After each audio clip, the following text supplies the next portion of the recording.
ఇప్పుడు గురువుల సందేశాల విషయానికి వస్తే ఒక జ్ఞాని ఏం నేర్చుకుంటాడు సార్ ఇలాంటి ప్లేసెస్కి వచ్చి అక్కడ వాళ్ళ గురువులు చెప్పే సందేశాలు కానివ్వండి స్పీచెస్ నుంచి ఏం నేర్చుకుంటాడు ఒక ధ్యాని? యాక్చువల్గా ధ్యానం అన్నది మనం ఇంట్లో కూడా చేసుకోవచ్చు. అవును సార్. ఓకే, అట్లానే స్వాధ్యాయం పత్రి సార్ చెప్పినట్లు ఇంట్లో పుస్తకాలు చదువుకోవచ్చు. కానీ సజ్జన సాంగత్యం కావాలంటే పత్రిజీ ధ్యాన మహాయాగానికి రావాల్సిందే. సజ్జన సాంగత్యం కావాలంటే ద్రాక్షారామం రావాల్సిందే.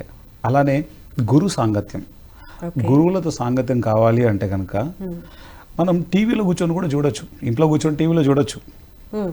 ఓకే, ఇప్పుడు ఒక గురువుని నువ్వు టీవీలో చూసేదానికి ఒక గురువు యొక్క ప్రజెన్స్లో నువ్వు ఉండడానికి నక్కకు నాగలోకానికి అంత తేడా ఉంటుంది. ఆ భూమికి ఆకాశానికి ఉన్నంత తేడా ఉంటుంది.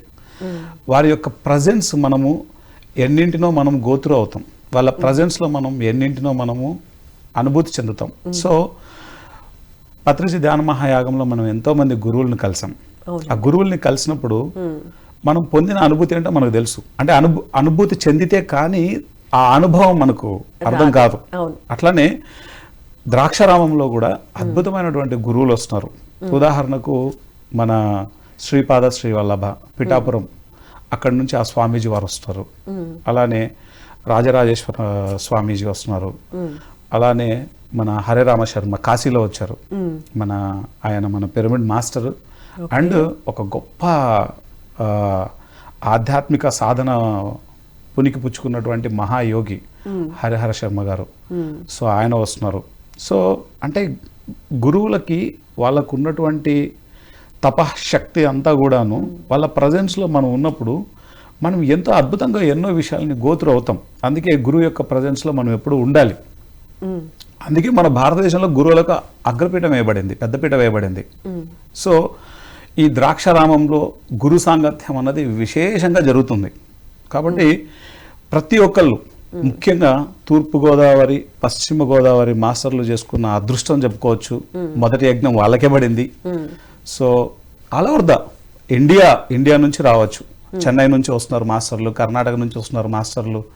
అదేమి ఈస్ట్ గోదావరి వెస్ట్ గోదావరి మాస్టర్లు రావట్లేదు, ఆల్ ఓవర్ ఇండియా వస్తున్నారు. ఆ ప్రాంతానికే పరిమితమైంది ఏం కాదు, ఆల్ ఓవర్ ఇండియా నుంచి వస్తున్నారు. ఓకే సార్, మామూలుగా మ్యూజిక్ మెడిటేషన్ తర్వాత కొంచెం అల్పాహారము, ఆ తర్వాత మీ యొక్క పవర్ పాయింట్ ప్రెజెంటేషన్ ఉండబోతుంది. ఏ విషయం మీద ఉండబోతుంది sir?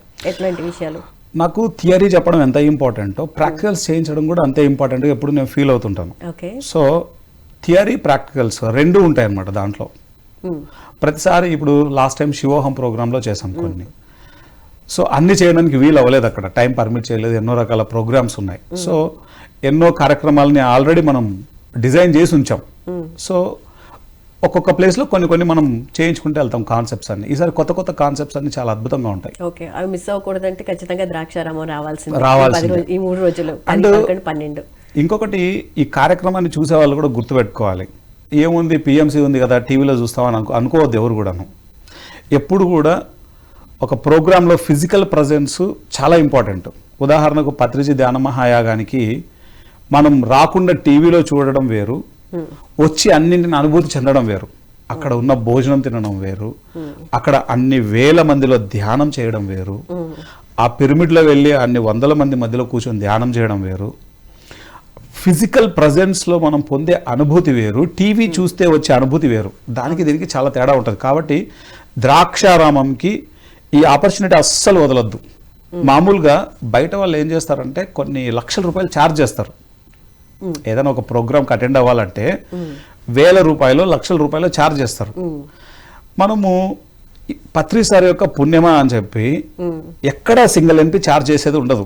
Food free, accommodation free, programmes free, అన్ని ఫ్రీ. ఇక్కడ ఎక్కడ ఒక రూపాయి ఛార్జ్ చేసేది లేదు. ఈ భూమండలం మీద ఏదైనా ఒక ఫ్రీ అనేటువంటిది అన్నీ ఫ్రీ ఉండి నడిపించే ఏదైనా ఒక సంస్థ ఉందంటే అది ఓన్లీ పత్రి సార్ యొక్క సంస్థ మాత్రమే, పిఎస్ఎస్ఎం. సో కొత్త వాళ్ళు ఎవరైతే ఈ ప్రోగ్రామ్ ఇప్పుడు చూస్తున్నారో దయచేసి ఇది కంప్లీట్ ఫ్రీ ప్రోగ్రామ్, పూర్తిగా ఫ్రీ ప్రోగ్రామ్, ఒక్క రూపాయి కూడా ఛార్జ్ లేదు. మీరందరూ తప్పకుండా రావాలి. సార్ బాలకృష్ణ గారు, ఇప్పుడు అక్కడికి వచ్చిన ధ్యాన మిత్రుల యొక్క సందేహాల్ని ప్రశ్నలు సమాధానాల రూపంలో ఒక స్లాట్ని కూడా కేటాయించడం జరిగింది కదా, ఎందుకు ఆ థాట్ ఎందుకు వచ్చిందండి? అంటే వచ్చిన వాళ్ళకి అంటే ఎప్పుడైనా కానీ మనకి సందేహాలు తీరినప్పుడు గ్రోత్ అనేది ఎప్పుడు బాగుంటుంది.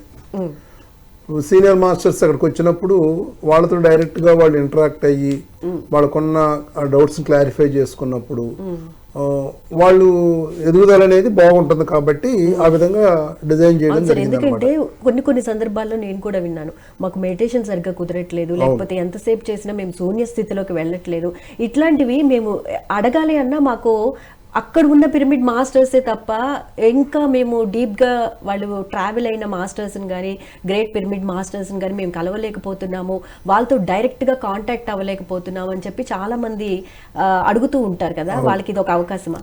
అంతేగా మరి. వాళ్ళకున్న డౌట్స్ క్లారిఫై చేసుకునే ఒక మంచి అవకాశం సీనియర్ మాస్టర్లతో. ఓకే సరే, అంతే అంటారా? 100%. ఇప్పుడు జర్నీ అంటూ స్టార్ట్ అయినప్పుడు జర్నీలో ఎన్నో డౌట్స్ వస్తూ ఉంటాయి. అవును. ఈ డౌట్స్ క్లారిఫై అవ్వకపోతే ఏమవుతుందంటే అక్కడ స్ట్రక్అప్ అయిపోతాం. ఇప్పుడు మనం వెళ్ళాలి, ఒక ప్లేస్కి వెళ్ళాలి, అలా ఫేసడం మన గూగుల్ మ్యాప్ ఆఫ్ అయిపోయింది అనుకో, 4 రోడ్ల కూడల్లో ఉన్నాం, లెఫ్ట్ వెళ్ళాలి తెలియదు, స్ట్రైట్ వెళ్ళాలి తెలియదు, రైట్ వెళ్ళాలి తెలియదు, తిరిగి యూటర్న్ తీసుకోవాలో తెలియదు. ఓకే, కానీ అక్కడ ఎవరో ఒకరిని మనం హెల్ప్ అడుగుతాం.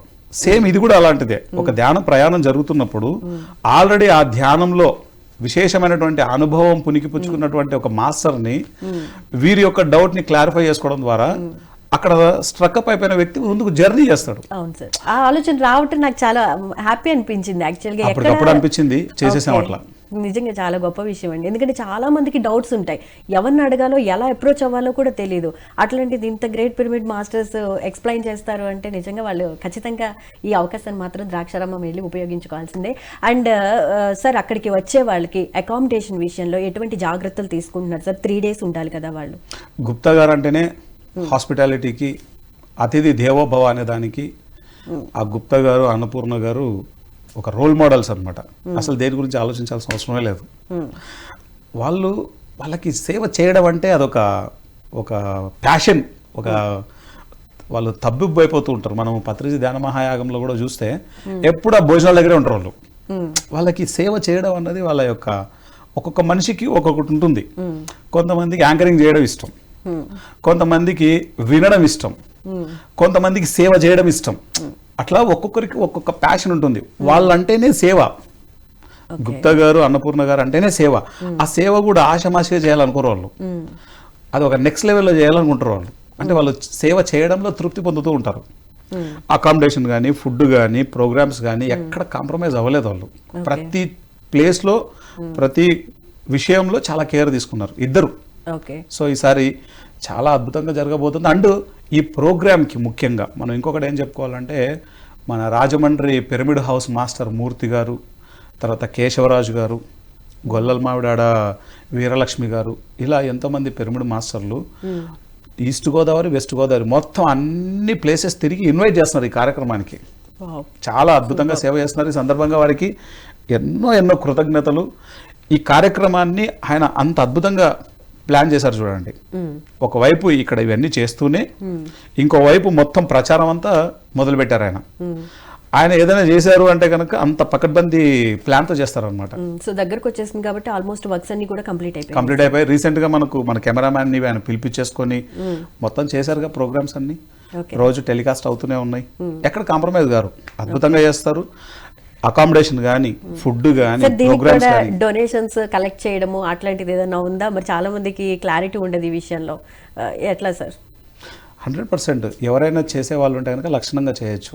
నీడ్ కదా ఇవన్నీ ప్రొవైడ్ చేయాలంటే, ఈ 3 ప్రొవైడ్ చేయాలంటే ఎంతో ఖర్చుతో కూడుకొని ఉంటుంది కదా. చేయగలిగే వాళ్ళు అది చేస్తే వాళ్ళు ఇంకా అద్భుతంగా ఇంకా ఎన్నో ప్రోగ్రామ్స్ చేయడానికి వాళ్ళకి మంచి సపోర్ట్ అవుతుంది. సార్, ఇప్పుడు అక్కడ శాకాహార ర్యాలీ అంటే ముగింపు కార్యక్రమంలో భాగంగా శాకాహార ర్యాలీ కార్యక్రమాన్ని కూడా పెట్టడం జరిగింది. సో ఎందుకు సార్ అంటే ఇప్పుడు ఒక యజ్ఞాలు యాగాలు జరుగుతున్నప్పుడు ఈ శాకాహార ర్యాలీని ఇంక్లూడ్ చేయడం వెనుక ఉన్న ఆంతర్యం ఏంటి అసలు? ఇప్పుడు ఒక కార్యక్రమం మనం చేస్తున్నప్పుడు దాని రిలేటెడ్ ఎనర్జీ అనేది స్ప్రెడ్ అవుతుంది. ఇప్పుడు మనకి పత్రిక గారు చెప్పింది కానీ మనం చేస్తున్నది కానీ, ఒకటి ముఖ్యంగా ధ్యానము, 2 శాకాహారం, 3 పిరమిడ్ శక్తి. ఈ 3 కదా. ఇప్పుడు ధ్యానం అనేది అక్కడ మనం ఎట్లాగో చేస్తున్నాము. ఎప్పుడైతే ర్యాలీ అనేది మనం చేస్తామో మనం చేసేది ఎందుకు వెజిటేరియన్ ర్యాలీ శాకాహారం కోసం. ఆ ఎనర్జీ ఎవరైతే తినాలి అనిపిస్తూ ఉంటుందో వాళ్ళ కోరికల్ని ఆ ఎనర్జీ బ్యాలెన్స్ చేస్తుంది. ఓకే. తగ్గించడం కానీ, వాళ్ళు ఈ ధ్యాన మార్గంలో రావడం కానీ, లేదు వాళ్ళకి తినాలి అనిపించకపోవడం కానీ, ఇవన్నీ కూడా ఆ ఎనర్జీ ఆ పని చేస్తుంది అక్కడ. ఆ ఎనర్జీని మనం ఆ శాకాహార ర్యాలీల ద్వారా క్రియేట్ చేస్తున్నాం. ఎవరైనా చెప్పాలి అంటే ఎన్నో చోట్ల మనం శాకాహార ర్యాలీలు చేస్తున్నాం కదా. ఇప్పుడు ఇదంతా ఏంటంటే ఆ పర్పస్ ఇదే అనమాట. వాళ్ళలో ఆ తినాలి అనే ఒక కోరికను కూడా ఆ కలిగించే ఎనర్జీని అది బ్యాలెన్స్ చేసేస్తుంది. సో వాళ్ళు వెజిటేరియన్గా తయారవుతారు.